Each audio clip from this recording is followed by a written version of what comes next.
don't get it. I just don't get it. Why would you want to keep someone who doesn't want to be with you? Why would you want to stay in a marriage when one side clearly wants a divorce? If your wife woke up and told you this morning, I want a divorce, are you going to beg her to stay? For your sake, I would hope not, because by the time she has reached the point of telling you that, her mind is already made up. She's been thinking about it for months, maybe even years.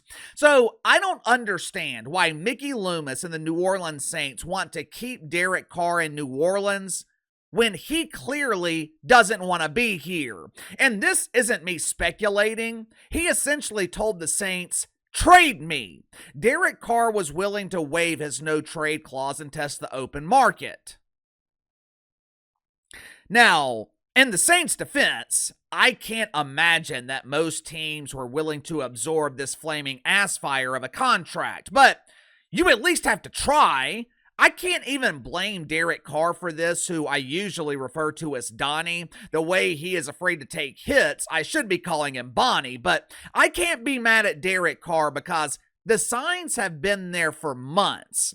If there is one thing I do respect about Derek Carr, it's his honesty. This dude told you 3 months ago, I am not taking a pay cut. And look, I don't blame him. If I was Derek Carr, I wouldn't be willing to take less money because Captain Doofus can't figure out the salary cap. As soon as the season ended, Derek Carr boarded a plane to Fresno, and he has not been seen in New Orleans since. The damn Super Bowl was in New Orleans. Derek Carr, gone. Kellen Moore is announced as the new head coach. Derek Carr is silent. Mardi Gras was a couple of weeks ago. The only sign of Derek Carr is the cardboard version on the float where he is frantically running away from a 6-year-old girl who was trying to sack him.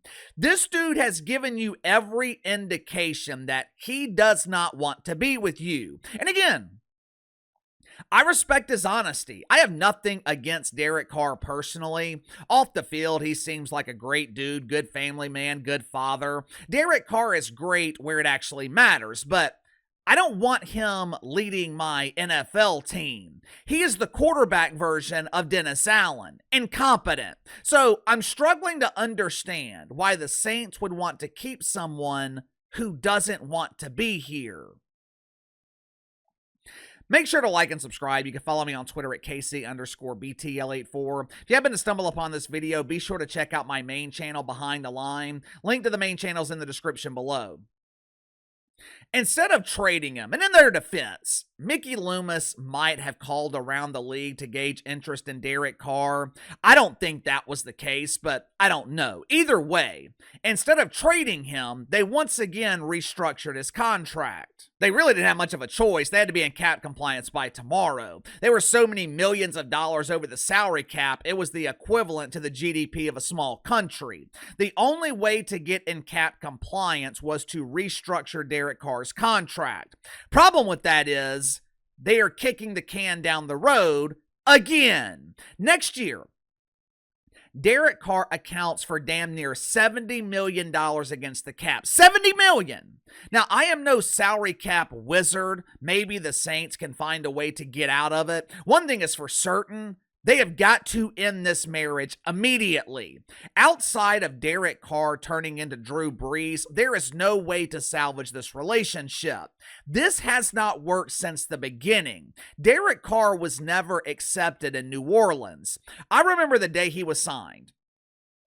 There were already a lot of people that hated the deal. Why are we giving $150 million to a career loser? And why are we forcing him to stay when he doesn't want to be here? Well, KC, the Saints don't have another option. Yeah, they did. This was the perfect opportunity to reset your franchise. First-year head coach, the entire fan base is well aware of your cap situation. Give Spencer Rattler a chance with a fully healthy roster. If he goes 3-14, who gives a damn? Take your top 5 pick, draft your quarterback in 2026. Mickey Loomis, though, he didn't want to do that because Derek Carr gives us the best chance to win. Win what? I guess he's right. He gives us the best chance to win 7 games. He gives us the best chance to be mediocre for another season. He gives us the best chance to not get a top 5 draft pick. The Saints had the same problems going into this season that they did last season. Aging roster with no depth, no money to spend to strengthen the roster. We could get lucky and have an excellent draft class, but when is the last time that happened? 2017? It is going to be another painful, long season in New Orleans. The Saints will have the worst quarterback in the NFC South and the worst roster. It could get ugly fast. 1 or 2 bad games from Derek Carr is going to be all it takes for the spark to ignite the flaming ass fire.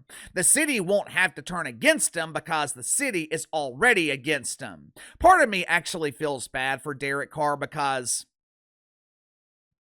there's really nothing he can do outside of winning, which he hasn't done his entire career. Outside of that, there is nothing that Derek Carr can do to save himself with the city.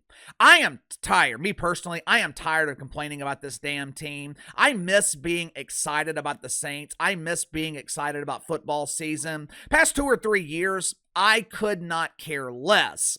I have not been to a game in the Superdome since Halloween 2021. Jameis Winston gets hurt second quarter against Tampa, out for the season. Sean Payton eventually leaves, and this franchise has been a disaster ever since.